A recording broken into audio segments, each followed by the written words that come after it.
Hello everyone, good evening. मेरा नाम रितु सिंह है और जैसा कि आप सब जानते हैं कि कल क्या हुआ कोर्ट में और पिछले 1 ईयर से क्या हो रहा है या फिर जो भी चल रहा है हमारे साथ टीजीटी एस्पिरेंट्स के साथ, वो बहुत ही ख़राब चल रहा है। मतलब एक मजाक सा बना के रख दिया है टीचर्स को इन्होंने।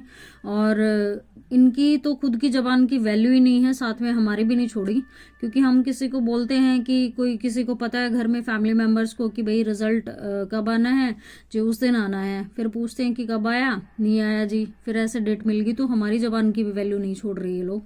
तो मुझे तो बहुत ख़राब लगा था। तो मैं तो इस भर्ती को लेके लास्ट 1 ईयर से जो चल रहा था वो बहुत मेंटली हरेसमेंट हो रही थी मुझे, तो मैंने लेट गो कर दिया था कुछ टाइम पहले और मैंने ग्रुप भी एग्जिट कर लिया था इसी रीज़न से कि इसको छोड़ देते हैं। हमारे पास ऑप्शंस बहुत हैं बिकॉज हम जितना भी पढ़े लिखे हैं उसके हिसाब से कुछ अच्छा हम कर ही लेंगे। और मेरे ख्याल से इन छोटी छोटी चीज़ों के लिए मेरा मानना ऐसा था कि नहीं, इसमें और जाना चाहिए। अगर जो होगा वो चलता रहेगा और कुछ ना कुछ तो अच्छा हो ही जाएगा। लेकिन ऐसा नहीं हुआ अनफॉर्चुनेटली। आप सबको पता है कि इलेक्शन भी आ गए और आचार संहिता भी लगने वाली है, लेकिन ऐसा कुछ हुआ नहीं। तो अब आपको समझ जाना चाहिए कि हम क्या कर सकते हैं और हमें करना पड़ेगा। बिकॉज यहाँ पे कल जो हुआ उसके बाद भी 100 कैंडिडेट अगर पंचकुला में हैं तो वो सही नहीं है। और मैंने तो जैसा कि आप लोगों को बताया कि लेट गो कर रखा था, लेकिन कल का जो देखा मैंने तो ये तो मनमानी वाली बात होगी, डिक्टेटरशिप वाली बात होगी। डेमोक्रेसी कहीं रही नहीं। और एक पढ़े लिखे इंसान के साथ ऐसा हो रहा है तो अनपढ़ के साथ क्या हो रहा होगा, यही सोच के फिर मुझे लगा कि भाई मुझे थोड़ा सा पूछना चाहिए। फिर मैंने अपने जो भी वहाँ पे कैंडिडेट्स हैं उनसे बात की। तो इसीलिए मतलब मुझे लगा कि मुझे भी जाना चाहिए, but due to some reasons मैं जा नहीं पाई। लेकिन हम कल चलेंगे और कुछ ना कुछ तो लेके ही आएंगे मेरे हिसाब से। अगर सब चलेंगे और सब मिल के काम करेंगे तो कुछ ना कुछ तो हाथ आएगा ही। क्योंकि हमने इस चीज़ के लिए बहुत स्ट्रगल किया है, 1 साल से हम वेट भी कर रहे हैं।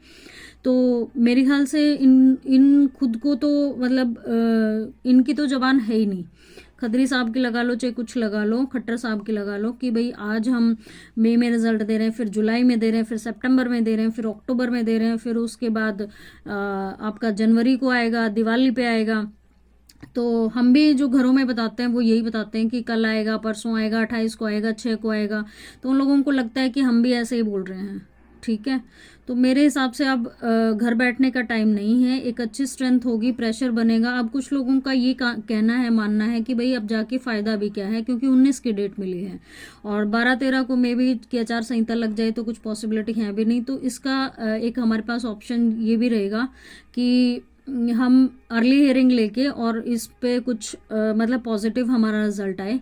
तो मेरी रिक्वेस्ट है आप सब लोगों से कि प्लीज़ अब बार बार ना बुलवाइए। कल सारे इकट्ठे हो जाइए 10 बजे से पहले पहले, ताकि हम एक अच्छी स्ट्रेंथ वहाँ पे दिखेगी तो प्रेशर बना पाएँ। क्योंकि अगर कुछ कैंडिडेट ही कुछ जा पाएंगे तो फिर ज़्यादा प्रेशर नहीं बना पाएंगे, चाहे बोल कितना भी लें। लेकिन आपको पता है एक कहावत है अपने हरियाणवी में कि जिसको पढ़ा ना दिखे उसको खड़ा कैसे दिखेगा। तो जो जिसको इतने 74,171 लोग नहीं दिख रहे या जितने वैकेंसीज हैं, ग्रुप डी है, ग्रुप सी है, तो उनको 100 कैंडिडेट से क्या फ़र्क पड़ेगा। मानते होगे आप। तो प्लीज़ रिक्वेस्ट है कि भाई आप कल सुबह पहुँचे, 10 बजे से पहले पहुँचे और हम सब वहाँ पे होंगे शामिल।